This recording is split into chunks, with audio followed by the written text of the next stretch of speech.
שרלי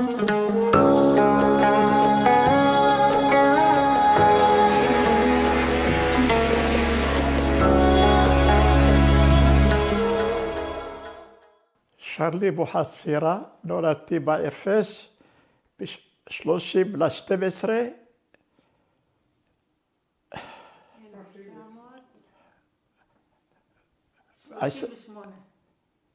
38, הראש התחלתי קצת לאבד, ופה 85, ברוך השם, הכל בסדר, בינתיים, בסדר.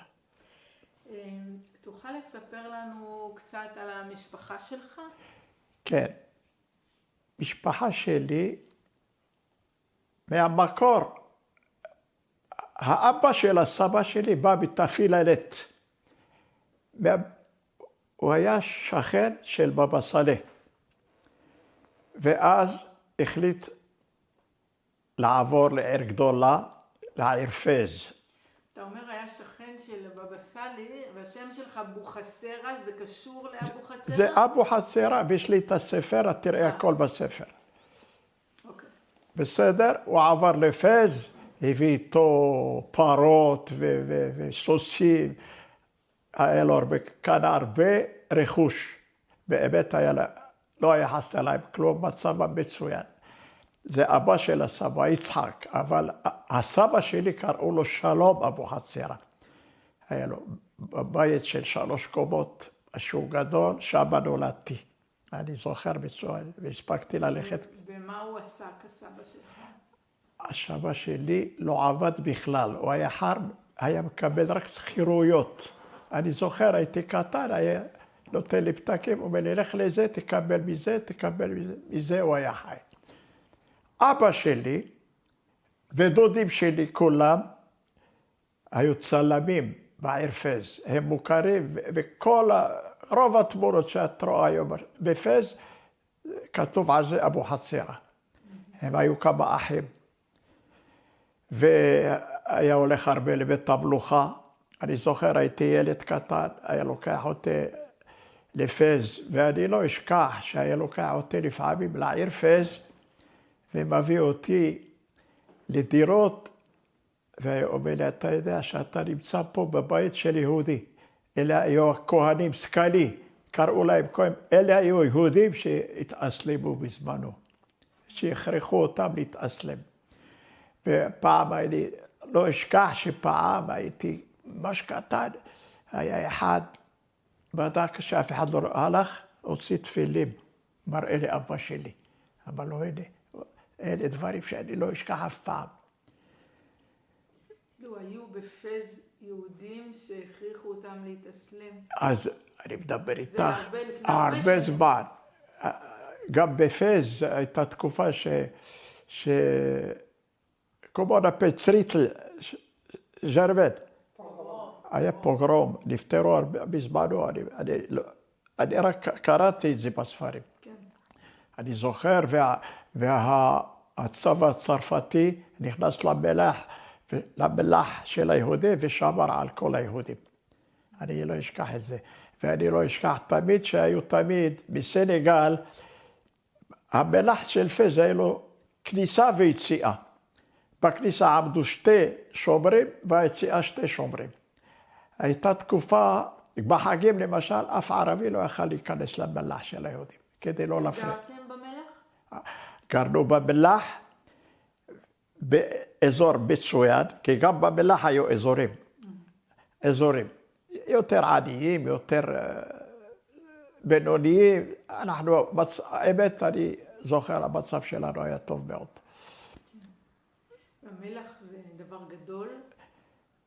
מלח, יש לי את התמונה של המלח, זה הרבה רחובות, אבל הייתה שדרה יחידה,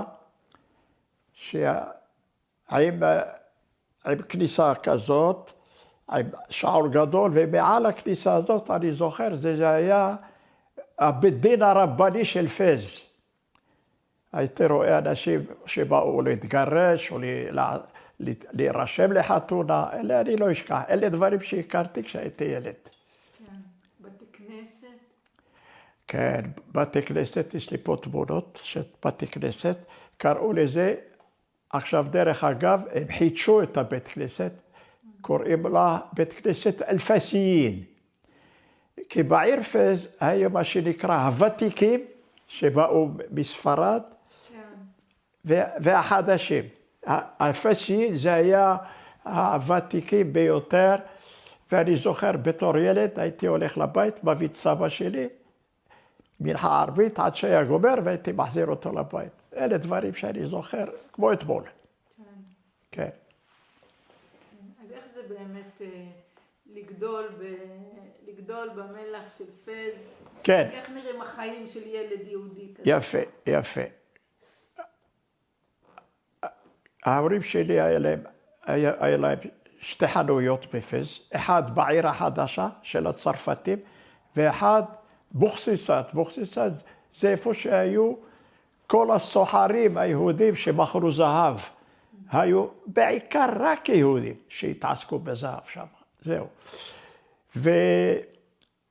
וכשאני כבר גדלתי, ההורים שלי החליטו לעזוב את המלח, את דרב אלפסיין, איפה שגרנו, ולעלות לעיר החדשה עם הצרפתים. אני זוכר שקנינו בית באיזה בלש צרפתי, בחר לנו באמת בית יפה מאוד היה. והספקתי, פעם שעברה לקחתי את הילדים והראיתי להם, הנה הבית. זאת אומרת שהרגשתם מספיק בטוחים לעזוב את המלח. כן, עזבנו את המלח רק בשביל להתקדם קלט, כן? הלכנו לשם, הצרפתים, ואז כשהיינו להביא נובל, אני הספקתי להתחבר לצרפתים, חברים שלי היו צרפתים, הרבה. ללכת לשחק כדורסל, ללכת לשחייה כל יום. אלה דברים שאני לא אשכח. והערבים היו גם חברים? חברים, יש חלק של הרוב הזמן הייתי הולך לחנות של אבא שלי, אבא שלי היה משאיר אותי בחנות, בשביל לצלם, היה לו עוד מדרגות לעלות למעלה לצלם, אז כל הצרפתים היו באים, אהלה בן וולד בוחסירה, يعني הבן של אבו חצירה, כיף חלק, מה שלום, כיף هذا, אלחמדוללה, בערבית מרוקאית דיברתי, אחר כך עברתי לצרפתית, זה היה. בשנת 55, אז עוד רגע לפני 55, אתה למדת בבית ספר יהודי? הייתי באליאנס. קודם כל התחלנו, קודם כל עם הבנים, ללמוד עברית. זה א', ב', ג', זה היה ההתחלה. משם עברנו לאליאנס, ללמוד צרפתי, וזה היה בית ספר משהו יפה מיוחד. משם גמרתי 10 שנים, אז המנהל של הבית ספר אומר לי אבא שלי, הבן שלך מתאים לא ללמוד מקצוע. שלחו אותי לאורט בקזבלנקה. הייתי בבית ספר אורט 3 שנים. אלה 3 שנים הכי יפים שהיו לי. באו מכל מרוקו באו אנשים, ושם למדתי חשמל וטלפונים. זה היה פנימייה? פנימייה, 3 שנים. ושם התחיל העניין של הציונות. לא היינו כל כך יודעים.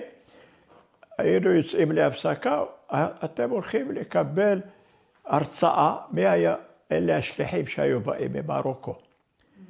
וכבר לקראת הסוף התחילו כבר ללמד אותנו לפרק אקדח, להרכיב אקדח. שזה אתה זוכר איזה שנה, על איזה שנה מדובר? מדובר בשנת 56. 56, אני זוכר.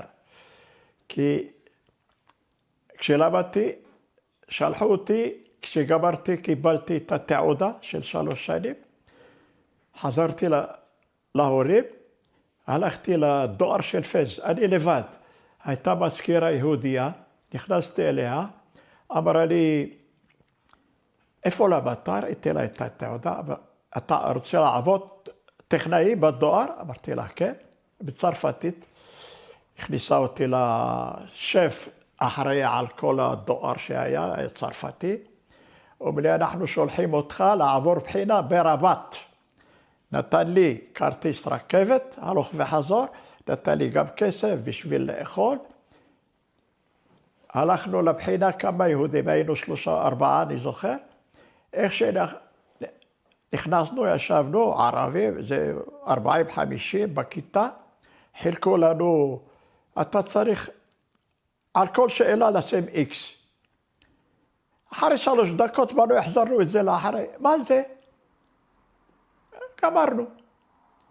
חזרתי לפס, משם טלפנו לפס, תיקחו אותו. איך שבאתי, אמרו לי, אתה רוצה להתחיל מחר? תבוא מחר להתחיל לעבוד. מה, למדת חשמל וטלפונים? כן. אוקיי. כן, טלפונים. בטלפון עבדתי במרכזייה, זה מקום סגור, והייתי עובד רק עם צרפתים, ואני לא אשכח. הצרפתים היו אומרים לי, תשמע, אתה לומד, אנחנו מלמד אותך הרבה דברים, אבל אם אני רואה אותך, שאתה מלמד ערבי, אנחנו לא נלמד אותך יותר. אני לא אשכח את זה. כי מה? כי הצרפתים והערבים היו... כן, הם לא רצו שישתלטו על זה, זה היה ככה. אחרי זה התחילה פעילות הציונית בפז, התחילו לבוא שליחים, התחלתי לגייס חברים. אתה יודע מה זה לגייס? בלי בקושי אומר את השם, אפילו לא השם הנכון, אבל השם... כינוי. כינוי, בדיוק. זה היה בשנת 58. השליחים אמרו לי, אנחנו שולחים אותך לעיר מונפלייה בצרפת.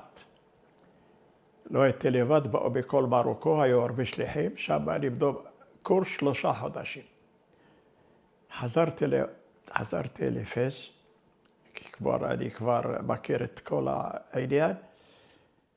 אחרי שנה, בשנות ה-60, אמרו לי, אנחנו שולחים אותך לארץ, לעשות קורס במוסד. זה היה מסוכן להיות בפעילות הציונית הזאת? תראה, השתדלנו, לא, שאף אחד לא ידע מה שאנחנו שמרנו הרבה על עצמנו. אני זוכר שפעם תפסו אחד, שקראו לו מרשל רימי, השם שלו מופיע, ברוב העינוי הוא היה צרפתי, והוא חשב, הם חשבו שהוא עובד בשביל צרפתים יותר מאשר, עינו אותו מאוד, והוא נפטר בצרפת, אני יודע, שלחו אותו לפטר. כשגמרתי את הקורס בארץ, אני זוכר, היינו בפנימייה נווה הדסה. בנווה הדסה למדנו נשק, כל יום היו לוקחים אותנו לנתניה, לבסיס צבאי, למד אותנו נשק, קורסים והכל. מה רצו שתעשו? שתגנו על היהודים? בטח. הם אמרו שהצרפתים עוד מעט ילכו, והערבים עלולים להתנקם ביהודים או להתנפל, אז ארגנו מין קבוצות שהיה לנו נשק קל, שמור מאוד. ברגע שיש דבר כזה, כל אחד ידע איפה להיות, איפה לשמור, מה לעשות. זה היה עד שהתחלנו להתחיל לנסוע לאזור הצרפתי, לוסמאס, קרוב לויד. האונייה הייתה באה מג'יברלטר, ואנחנו עם לברק, ג'רמן, עם סירות, היינו שמים יהודים, עד האונייה. התחלתם עלייה בלתי לגלית. בדיוק, התחילה עלייה, בדיוק האונייה הזאת, למחרת שמענו שהיא טבעה, והתחלנו להתארגן, מי שיש לו משהו שישמור. תספר לנו עוד קצת, זה האונייה אגוז. אגוז, בדיוק אגוז, זו היה, האונייה הזאת הצליחה לעשות כמה נסיעות עד ג'יברלטר. ואמרו זו, היא כבר לא הייתה אונייה טובה, והתחילו לחשוד, אמרו טוב, זו יהיה הפעם האחרונה. זה מה שחשבו בשביל לקלוט אחרת. ולמזל הרע טבעה האונייה הזאת. כשהאונייה הזאת טבעה, התחלנו לדאוג, כולנו התחלנו לדאוג. מי שהיו השליחים, כבר ראו שהאונייה טבעה, היה לנו עם מי להתקשר, נעלמו. התחלנו להתקשר, איפה זה, איננו. הדאגה שלכם הייתה כי זה שהאונייה טבעה וזה בכותרות, אז יבינו שאתם עושים עלייה בלתי לגלית? בדיוק, התחילו, אז תפסו אחד הנהגים, הבולשת המרוקאית, ומה שקרה שם, תמיד אחד הכיר עוד אחד. אחד הכיר עוד אחד. אני לא אשכח, אני עבדתי לילה. במרכזי הייתי יכול לעבוד לילה, וביום הייתי חופשי. אני לא אשכח, יום אחד, חבר שלי, אחד שהכיר אותי נתפס, קראו לו את השם, יש לי כתוב. אני יושב, אני הייתי בבית, נח, דפקו על הדלת, איפה שר לי? אז אמא שלי חשבה זה ערבים. באו מעיר, הם באו מעיר מקנס, זה לא בפז. אני היה בפז, הייתה להם, ההורים שלי הכירו כל הגדולים במשטרה. באו לקחו אותי, אני זוכר, הלבישו לי ג'לבה ושמו לי כובע על הראש, הכניסו אותי, אמרו לו זהו? כן, זהו. אז עכשיו אנחנו שתיים, אני מסרתי עוד אחד. עוד אחד, הגענו קרוב ל-30. בעיר מקנס. בעיר מקנס זה 60 קילומטר מפז. זה המזל הרע שהיה לי, כי אבא שלי הכיר כל כך, הגדולים היה מכיר. היה הולך אליהם, היו אומרים לו, אין לנו, לא יכולים להתערב, זה עיר אחרת, והם לא רוצים שנתערב. זה בדיוק מה שקורה פה, את שמה לב. טוב, שמו אותנו אחרי החקירה הקשה ביותר, מכות וזה, הכניסו אותנו, כל אחד לבד בצינוק בעיר מקנס. אומרים שבבית סוהר הזה היום שמים אנשים שהם צריכים למות. יום אחד, אני לא אשכח, אחרי 3 חודשים אני יושב, באו השומרים של הבית סוהר, בוזרה, צועקים. כי אוכל היום פותחים לנו את הדלת, זורקים לנו חתיכת לחם, או איזה מרק, או איזה. כל אחד לבד, ולישון זה היה על אבן, אתה יודעת, אבן, ביטה מאבן. קראו לי, אני לא יודע מה הם רוצים, אני התחלתי, מה הם רוצים? אתה רוצה, לוקחים אותך למנהל הכללי של הבית סוהר. מה עשיתי? אני נכנס, שלום, שב, ידע צרפתית, ידע הכל. אומר לי, איך המצב? לא טוב כל כך. מה יש לך? אמרתי לו, עברנו תקופה קשה מאוד, מכות, כאבים. אפילו מה שההורים היו מצליחים להעביר, לא היינו מקבלים, השומרים היו לוקחים. הוא אומר לי, תשמע, מה שאתם עברתם, זה אפס מה שאנחנו עברנו. אני לא הבנתי. הוא קם, פותח את החולצה שלו, מסתובב, מראה לי את הגב שלו, חתוך כולו. זה מה שעשו לי הצרפתים, אני. אז מה שעשו לכם זה שום דבר. אני מבין. ואתה יודע למה קראתי לך? למה קראתי? אני לא יודע. הדוד שלך הוא הרופא שהולך לנתח את הבת שלי הקטנה. והבטחתי לו שאני אטפל בך אם חסר משהו. אז התחלתי להבין שזה. אמרתי לו, טוב, מה אתה רוצה? אמרתי לו, תשמע, במקום שאני אהיה לבד, נהיה 2-3 באוטו, יהיה לנו עם מי לדבר, לספר סיפורים, מה היה לנו, מה עברנו. אמר לי, טוב, מה עוד? ההורים שלי, מה שהיו שולחים לי, התחלתי לקבל. יצאתי, תודה רבה לך, ואמר לי, משהו טוב. אמר לי, אם תהיה בעיה, תודיע לי עוד פעם, אני אבדוק בשביל. טוב, כל זה התחיל להיות יותר טוב. התחלנו אחד ללמוד מה ששכחת ללמוד, היה יותר טוב. אחרי עוד חודשיים בערך, כולם לצאת בחוץ, שמו אותנו בשורה, תעמוד ככה, מה קרה? אנחנו בבית סוהר, בחדרים, התחלנו לשמוע צעקות בחוץ. מוחמד ה-50 מת. הוציאו אותנו, ואתם עכשיו עומדים חלק גדול, עשו עצמם בוכים, חלק כזה, דפקו על הראש, זה מלך שלנו, קיבלו את זה יפה.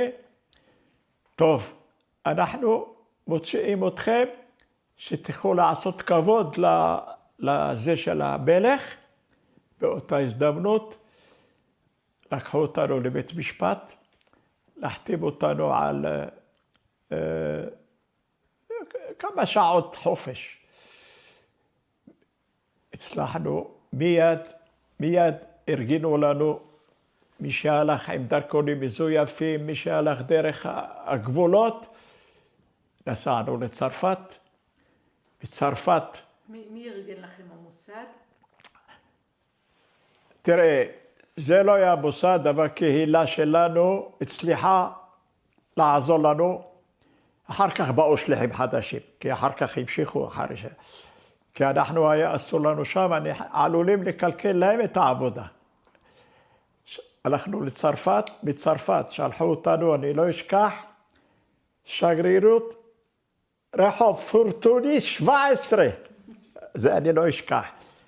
נתנו לי מעטפה, כסף, לא זוכר כמה, משם שלחו אותי, הלכתי למרסיי, היינו איזה 3 חברים, יש לי את התמונה, נשארנו ביחד. במרסיי זה היה המחנה, זה היה מחנה גרמני, איפה היו מקבלים כל העולים שבאו ממרוקו. זה היה קונדרנס קראו לזה, בצרפת. נשארנו איזה 6 חודשים שם. 6 חודשים, עזרנו שם, עבדנו שם. אמרו לנו, אתם עונים, עלינו לארץ. כמה היית? 60. 20? הייתי 24, משהו כזה, כן. עלינו לארץ, התקבלנו בקריה, הייתה אחראית שמה, שקראו לה לילי קסטל, אני לא אשכח אותה, היא הייתה אחראית. מה אתה רוצה? טוב, אין לנו בעיה, אתה למדת חשמל, יאללה, לדואר, טכנאי בבזק. טכנאי בבזק, נכנסתי לבזק, אני רואה מה, הייתי עם קבוצה, בקושי יכולים לעבוד, הם לא למדו. התקדמתי. ובעצם ההורים שלך עדיין במרוקו? לא, כל הזמן במרוקו. כל הזמן במרוקו, הצליחו לבוא בחתונה שלי, עלו לארץ. עוד הרבה שנים הם נשארו. כן, הם נשארו שם, ז'ישקה, ההורים שלי נשארו עד... 73, כן, ברוך השם. הצליחו למכור מה שהיה להם, עלו. טוב, כשבאתי לפה, ידעתי שההורים שלי יבואו, אמרתי, אני הולך בעצמי לספרד. לקחתי כסף, דרכון, נסעתי לצרפת. לפני שנסעתי לצרפת, הלכתי לסוכנות היהודית. נתנו לי דרך אגב, בגלל אסרציונות הצלחתי לקבל אסבסט. עם העולים, אסבסט. זה כמו דירה. עם אח שלי. אח שלי, קראו לו דוד, הוא נפטר, הוא היה דייל ראשי באל על. כן, אני לא... הוא עלה יחד איתך? הוא ברח לפניי. כשאני הייתי בבית סוהר, היות והיה כבר התעסק, ההורים שלי מיד שלחו אותו. כמה אחים הייתם? היינו 4 אחים, 2 נפטרו פה בארץ, אחד עדיין זה, ואחות נשואה בבלגיה עם הרב הראשי. לפני שהלכתי למרוקו, הלכתי לסוכנות. הכרתי שם איזה שליח, בוקשפן קראו לו. אמרתי לו, תשמע, אני לא רוצה הרבה. אני רוצה שתעזור לי, ההורים שלי הולכים לעלות. ואני רוצה שיגורו על ידי. אני אז קיבלתי מהאסבסטונים, נתנו לי דירה ברחוב שטרן. איפה בירושלים? בירושלים, ברחוב שטרן. כל הבלוק, מרוקאי יחידי, אני. כולם אמרו, איך קיבלת? אתה מרוקאי, איך קיבלת פה? אני אומר לך את האמת. רובם היו אשכנזים או רוסים, כל הבלוק. אני זוכר. רחוב שטרן, איזה שכונה זה? רחוב שטרן? זה פה בקריית יובל. משם עברתי לפה, לא חשוב. אמרו לי, תשמע, אם אתה רוצה להביא את ההורים, אנחנו נסדר לך דירה בשבילה, לא רחוק מהבית שלך, יש בניין 8 קומות. הצלחתי לעלות לארץ, הבאתי אותם לבית שלי, הלכתי לסוכנות, ההורים שלי פה, אמרו לי, תלך כתובת זאת וזאת, קומה שנייה, זה הדירה. אמרתי לאמא שלי, בואי. לא, בדרך אגב, לא קומה שנייה, היה משהו יותר קשה. כשבנו 8 קומות, עשו גשר, 4 למטה, 4 למעלה. כשהבאתי את אמא שלי, אני אומר לה, אלא בואי, בצרפתית. בואי תראי את הדירה, היא אומרת לי איפה? אני אומר לה, יורדים 2 קומות. אמרתי לרדת, אנחנו לא יורדים. אנחנו רק עולים. עם מצבם טוב מאוד. חזרתי לסוכנות, יש לי בעיה, הם לא רוצים את הבית. חזרתי לביתה. אז תשמע, אין לנו בית. תחכה 3 חודשים, יש עוד בלוקה על יד, וניתן לך איפה ש... באו אצלי לבית שלי, גרו איתי 3 חודשים. באותה תקופה הייתה מלחמת כיפור. מלחמת כיפור, אחי לקחו את אח שלי, ואבא שלי מודאג כל הזמן, אין לנו ידיעה. הוא אומר לי, אתה חייב ללכת לסיני. הייתי הולך לסיני עם התמונה שלו, מתחיל לשאול אנשים, מכירים? לא מכירים. עד שיום אחד, במזל, אשתו, אומר, קיבלה גלויה. נרגענו. טוב, הלכנו. קיבלתי אחרי 3 חודשים, שלקחתי אותה לדירה, ראיתי לה, הכל בסדר. הדירה קיימת עד היום. ששאל אחותי, כשהיא באה, היא הולכת לגוש, ברחוב שטרן. קיבלו את הריהוט שלהם, ומה שהיה טוב, בדיוק מול הבית, בית כנסת יפה, בשביל אבא שלי זה היה מצוין. הוא היה מפייט, גם היה פייטן, זה היה בשבילו מצוין. אחר כך, אח שלי גמר את הצבא, לא היה לו עבודה. היה עובד פה ושם, והוא היה מלומד. הוא ידע צרפתית ואנגלית וערבית. יום אחד אני הייתי כל יום מקבל עיתון, אני קורא דרושים בשנת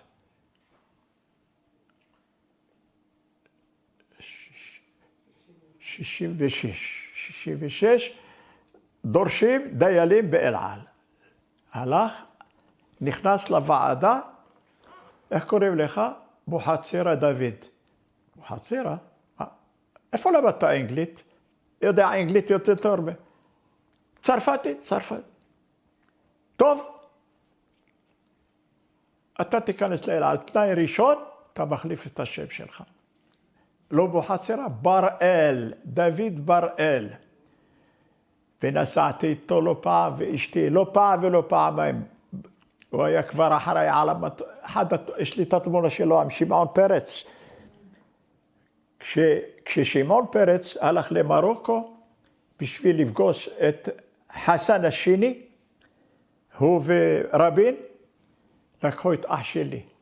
אח שלי היה אחראי על המטוס, איך שפתח את הדלת, עלו הבילוש המרוקאי, הוא התחיל לדבר איתם בערבית מרוקאית, התנפלו עליו. יש לי תמונה אחר כך, אני אראה לך.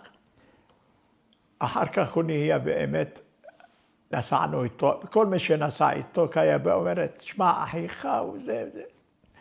אחרי זה, האמת... תגיד, רק אני רוצה להחזיר אותך לזה שאתה התחלת לעבוד פה בדואר. כן, בזק.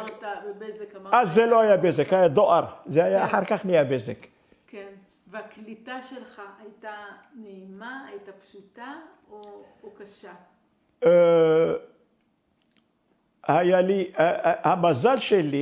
המזל שלי, ששלחו אותי דרך המוסד, כשהלכתי לאחראי הראשון, אומר לי, תשמע, אנחנו שולחים אותך לאחראי על הקבוצה, איפה תהיה, הוא דובר צרפתית. זה בשבילך יעזור הרבה. באמת קיבל אותי יפה, עזר לי הרבה, יש לי הרבה תמונות שיצאו בעיתונים, שאני בעבודה שלי, טוב. אחרי זה,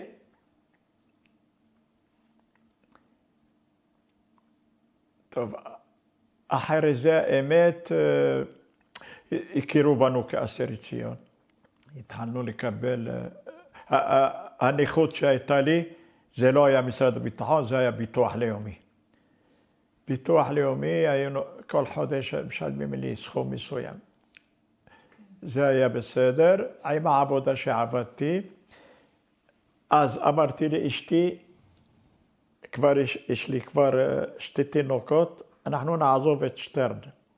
כי ביום אחד קרה לי מקרה שהילד אמר לאח השני, אמא השאירה לנו המפתח של הדלת בארון חשמל.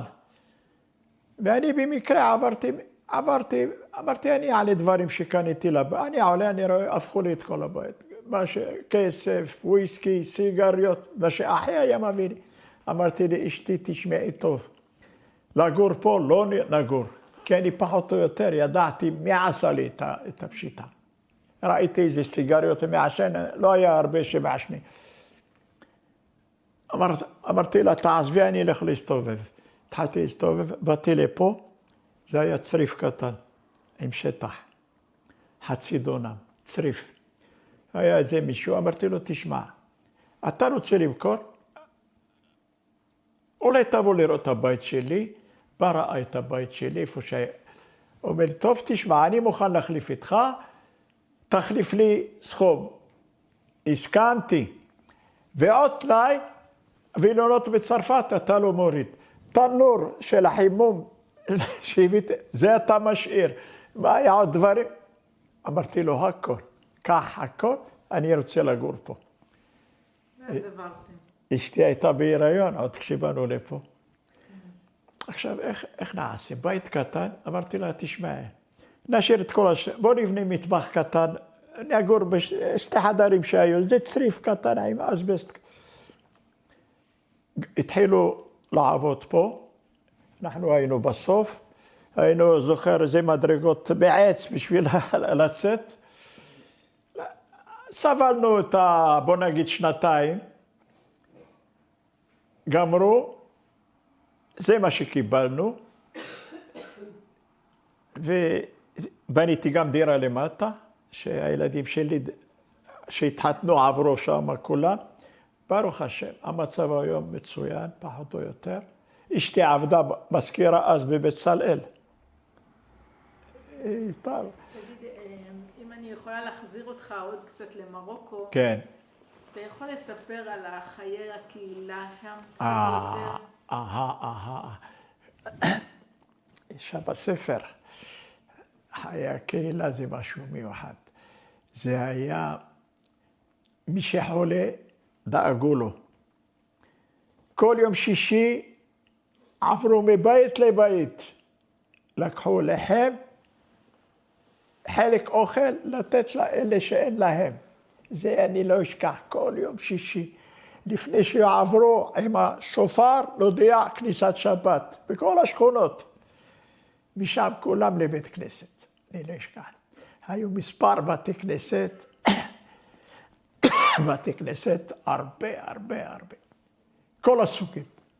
עשירים, עניים, באו מעירים אחרת, מתפיללת. כל אחד ידע את המקום שלו. הכל היה מיוחד. החגים זה היה משהו מיוחד. מה למשל? החגים, אני לא אשכח, אם זה בפסח, קודם כל, אתה רואה בכל החנויות, רצים לקנות נעליים, בגדים חדשים, זה פסח, ובבתים, אני זוכר, חדר קטן, זורקים אותנו רק במיטות, שלא תתקרב איפה כשר. היה מיוחד. זה היה מיוחד. אז הסבא שלי, טוב, זה בתמונה. הוא אחד העשירים שהיה בפס. רבי שמואל מרציאנו, הוא היה רב גדול. בצד של אמא. אבא של אמא היה עשיר. היה לו בתים שם, וגם בתמונה שהוא מופיע עם רבן אפס, הנה פה, שתרצי. וברוך השם, לא היה חסר לנו שום דבר. לא היה חסר. מי היו רבן אפס? אתה זוכר? סלד אלפסיין, מה שנקרא, כתוב בפירוש. חידשו אותה עכשיו. האונסקו חידש את הבית כנסת, הרבה הלכו. כן. וזה התמונה. בית כנסת עם הבנים, איפה זה ההיכל, איפה שלמדנו העברית הראשון, א' ב' והכל התחלנו פה בבית כנסת עם הבנים, לפני שהלכנו לאליאנס, ללמוד צרפתית. זה דבר. דבר שלישי, זה קהילה מפוארת במרוקו, זה חלק, זה תמונות של אבא שלי, חלק מהרבנים יושבים פה.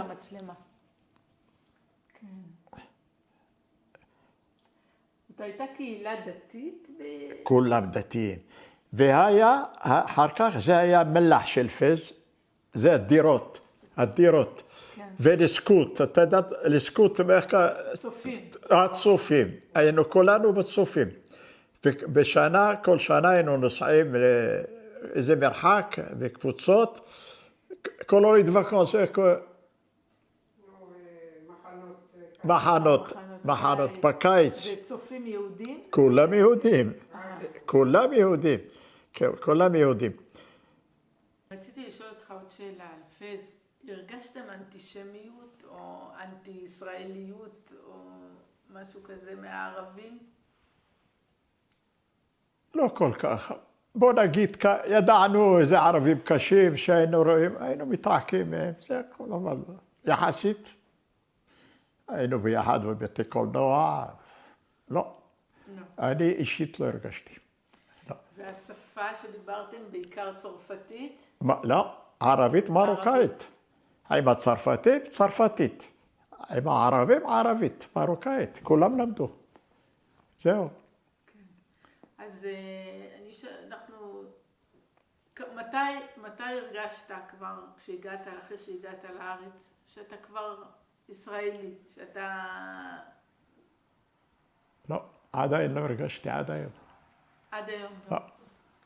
אני חי, כל הערב אני חי בפס במרוקו, כל הערב. כן. מה אני אעשה?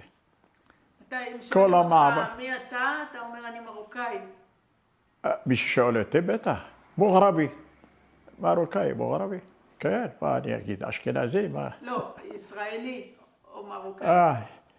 ישראלי מרוקאי, בוא נגיד, בשביל... כן. אבל כאילו אתה עד היום מרגיש את המעבר הזה. אתה לא מרגיש עוד בבית. אני יכול להגיד מילה, אני לא יודע אם אני אגיד אותה. החיים שהיה לי במרוקו יותר טוב מפה. לי אישית, עד היום. עד היום. היה לי אוטו, היה לי... מה לא היה לי שם? גדלתי עם צרפתים, בעיקר. ערבים גם. אבל ערבים, אתה לא יודע אם הם ערבים בכלל, הם גדלו עם משפחות עשירות, זהו. אבל חי, בסדר, ברוך השם. כן.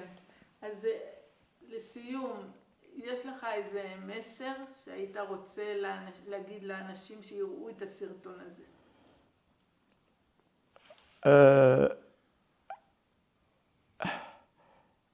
אני עד היום, כשאני אומר למישהו שאני אסיר ציון, כאילו זה לא מובן מאליו. מה אסיר ציון?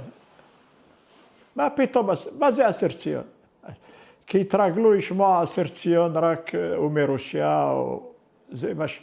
אז אתה מסביר להם יפה, ואז הם מקבלים את זה, או שאתה מראה להם תמונות. כן, באמת? אז אתה מביא לידיעת האנשים שזה היה קיים. לא קיבלנו אותו יחס, מההתחלה ידוע, זה ידוע. יחס היה אחר, בוא נגיד עבר. זהו.